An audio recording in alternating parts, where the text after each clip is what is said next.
Bonjour tout le monde, bienvenue sur ma chaîne pour cette nouvelle vidéo.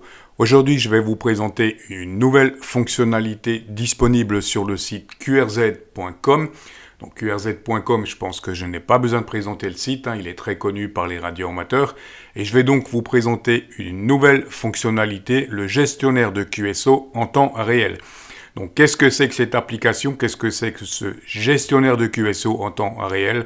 On voit ça ensemble tout de suite.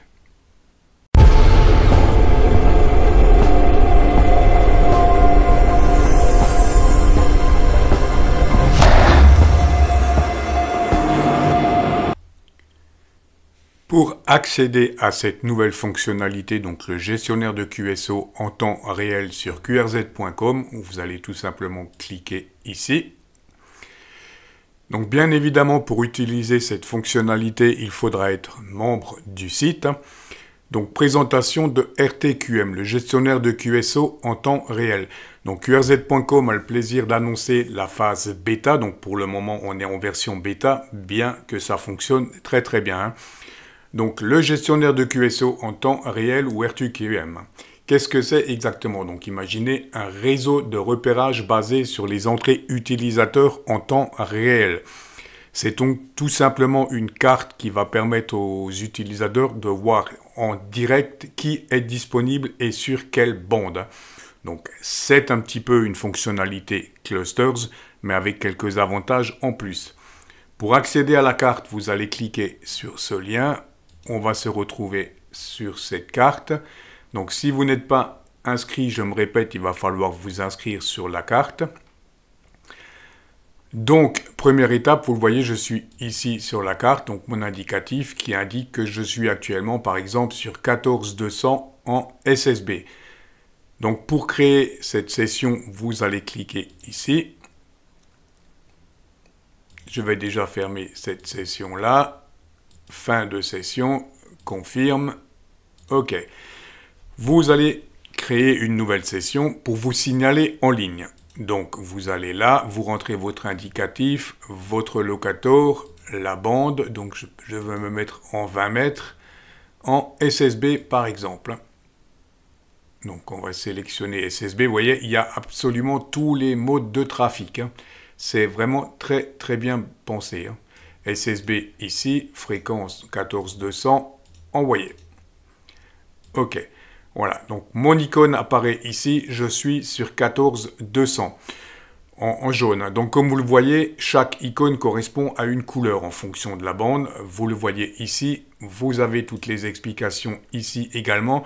Donc chaque couleur correspond à une bande et chaque couleur aura également, comme vous le voyez ici, sa propre icône. Donc les icônes correspondent à ceux-ci. Donc l'antenne c'est l'icône par défaut. Ensuite on a l'icône pour le FT8, l'icône pour la phonie, l'icône pour les modes digitaux, l'icône pour la télégraphie et l'icône pour les utilisateurs de satellites. Donc en fonction de la couleur et de ces différentes icônes, c'est très intéressant, vous saurez tout de suite quel pays, quel opérateur est en ligne, sur quel mode, etc. Donc sur quel mode, quelle bande, etc. Donc c'est vraiment quelque chose d'intéressant. Ici, donc, vous allez retrouver les statistiques, donc tout ce que vous avez sur la carte, tous les opérateurs qui ont une session ouverte figureront ici. Donc ça va vous permettre de voir tout de suite un petit peu les indicatifs intéressants. Ici, on revient sur la map, tout simplement. Donc bien entendu, vous allez pouvoir zoomer sur la map. Tout ça, c'est expliqué dans la documentation.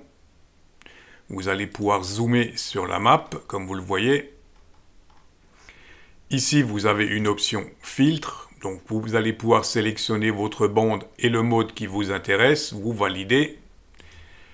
Et ici, vous avez l'option d'aide. Donc tout ce que je viens de vous dire, tout ce que je viens de vous expliquer, vous allez le retrouver ici, dans cette partie documentation, comme vous le voyez, où tout est expliqué noir sur blanc. Je vais essayer de vous mettre ça en français, traduire en français.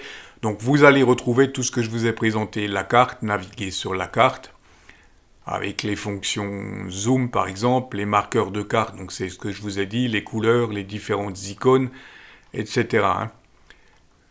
Voilà un petit peu. Pour le pop-up que je vous ai montré, donc vous avez toutes les informations ici.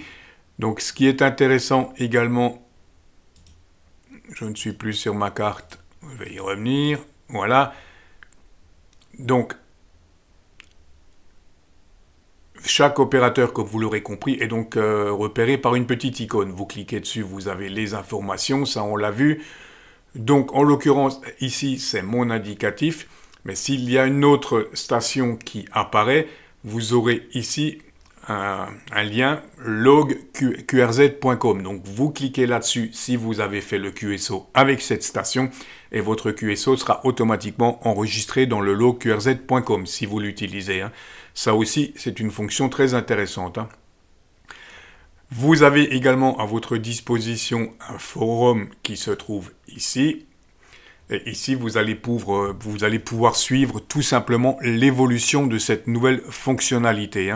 En fonction des mises à jour, je pense que cette fonctionnalité est amenée à évoluer avec des fonctions peut-être plus intéressantes dans le futur. Donc, affaire à suivre, je dirais.